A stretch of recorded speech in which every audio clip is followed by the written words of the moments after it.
Alright, welcome. On Saturday the 8th of May, John, Ben and I raced the Shimano Mountain Biking Grand Prix at Awaba Mountain Bike Park. We were originally going to ride the Goodness Gravel ride on the same day, however we found out days before the event, on Wednesday the 5th of May, that the event would be postponed due to weather. Naturally, our motivation was super high, and we channeled all our energy into this mountain bike race instead. There was only one issue. My mountain bike was not in racing condition and needed some work. My only day to tackle the work was on Friday, the day before the race, whilst working from home. The first challenge was getting my wheels tubeless. I've done this plenty of times before, so honestly I thought it would be a no-brainer. Let me talk you through my struggle. Usually a floor pump does the trick. However, these wheels were super loose and I could not get these things to bead. I pulled out all the tricks. I even tried using a tire lever to get the tire to seat on the rim to create an airtight seal. So off to the servo I went. I found this adapter that allowed me to inflate my wheels at the service station.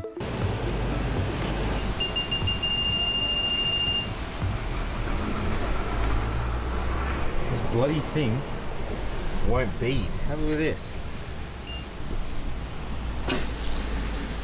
The air is escaping out of these little holes.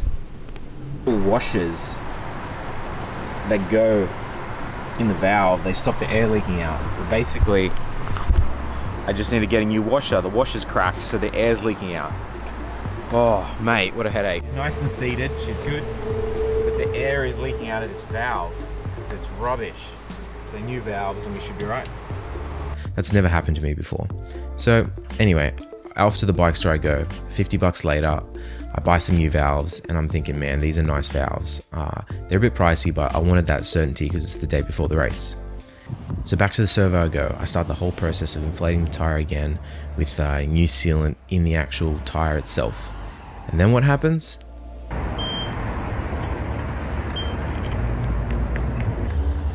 God dang, it's leaking out of my spoke. That is so frustrating. Man, I'm really peeved at this point because on the side of the rim, it says tubeless ready. So I made the assumption that the rim tape would be able to hold air. How wrong I was. So I knew I had one spare strip of rim tape at home and I was starting to fit the strip of rim tape, and then I did something I don't do very often. Hi, can I speak to the workshop please?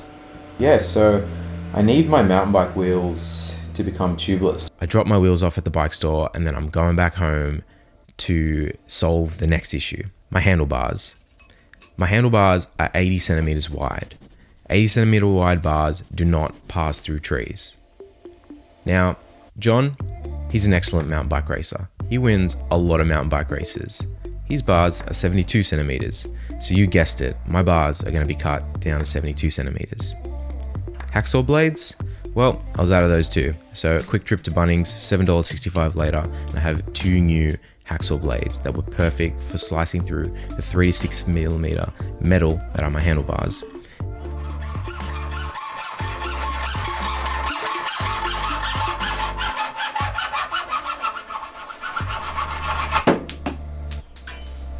That's how it's done.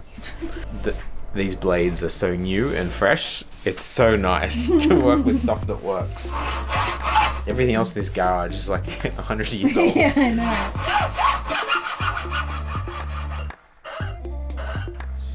I don't have a bike stand, so I'm using this box. Wow. It's actually the garbage bin. Did you guys know this is just a side hustle? He's actually a civil engineer. Sorry, I was distracted by this huge spider. Yeah. Welcome to Australia, mate. Bars were cut, chains was lubed. Then later on that afternoon, I pick up my tubeless wheels from the bike store. Happy days. Wash all my stress down with a beer at the pub later on that night with Sarah.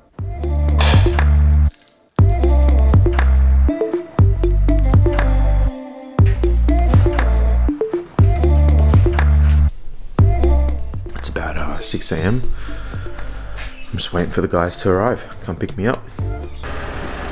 Having racks that are waist height and not on the roof of the car makes life real convenient. We're good to go. Yes. Oh, mum shopping. All over tip top in there. It was a 2-hour drive to Awaba mountain bike park. That went really quick, probably because I wasn't driving. We got there at 8 AM. Rachel, currently very few people lining up for registration. Started getting ready and then started to warm up. John and Ben started warming up, and you can actually warm up on the course. It's a good thing to do because you can check out the condition of the course and see how much traction there is. Now, there's a shortcut a couple hundred meters in, and you turn off this shortcut and it takes you right back to the start of the race. I was warming up separately. I was a bit of a slowpoke, and so I ended up warming up with some other riders. We took this shortcut and we got back to the start of the race with about, I don't know, 8 minutes to go, and the race starts at 9, so it's 8:52. The announcements start, and they give you a bit of a briefing, and 8:59 comes along and I still can't see John and Ben anywhere. I look to the front, I look to the back, and they're nowhere to be seen. So we got like 30 seconds left at this point, and before you know it, the race is on. And there's about 300 meters of fire road that 300 riders ride down before they all funnel into the single track, where basically everyone's trying to get ahead of each other. The slow riders, the fast riders, actually it's pretty frustrating. However, I was okay with this. I haven't ridden a mountain bike in a year or two, so basically a little bit slower first lap is not a bad thing for me. So, editing Chris here. I can no longer stand the sound of my nasally voice ramble on for the rest of the story. I'm a little bit under the weather at the moment. So, let's talk through the rest over coffee. So, the race itself is 4 hours long, and the aim is to complete as many laps of this 9-kilometer course in the shortest time frame possible. Ethiopia. As I'm a couple hundred meters into the second lap, I hear in the distance behind me, "Hurry up!" And I'm like, that's John. What's John doing behind me? He's always at the front of races. He's the guy winning races. And then it kind of clicked. He must have missed the start of the race. So John is overtaking people like a madman trying to get to the front.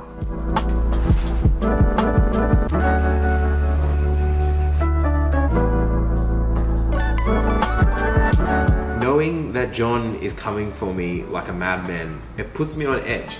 So there's this left-hander coming up and I go to overtake somebody. It's a banked left-hander. It's also on a bit of a descent as well. And my front wheel, it slides out on a tree root. And I'm trying to hold this thing together, but it just keeps sliding out. So I go down. The person behind me that I just overtook, "Oh, is everything okay? Everything okay?" I'm like, yeah, I'm fine. I jump straight back on my bike. And then I just go. I'm scrambling, I'm trying not to lose time. It's a race. Halfway through that lap, I noticed that my back pocket, it's feeling a little bit light. It's like there's something missing.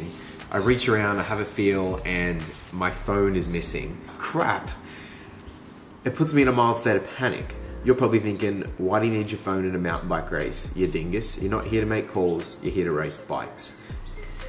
But I'm a type 1 diabetic. I've been using my phone to check my sugars. So in a mountain bike race that's 4 hours, my sugars go up and down throughout the whole race, and a lot can happen. I can go have a low blood sugar, my sugars can go really high, it affects performance. Here, let me show you.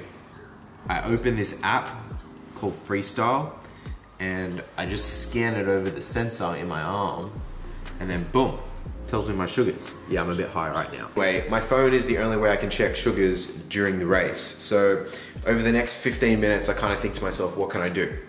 When I pass the start finish line, I can tell the organizers to keep a lookout for it. I can check the spot that I had a stack when I passed that point in the lap again.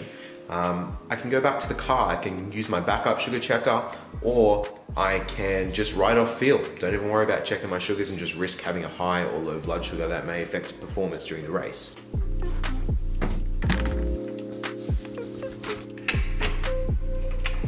So I tell the organizers when I'm passing the start finish again, just to keep a lookout on for a green iPhone 11 Pro.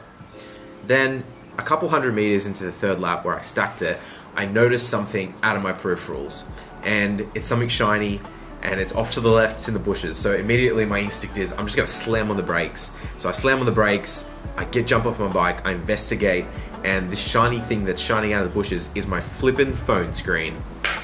Yes. I found it, I'm so happy. I jumped straight on my bike. I don't even care that a couple people have overtaken me at this point because I'm just so chuffed I can check my sugars for the rest of the race. Quick side note, these T2 cups, the insulated ones, are ridiculously good at keeping coffee warm for hours. Back to story. The rest of the race, it plays out to plan. I do about 7 laps in just over 4 hours.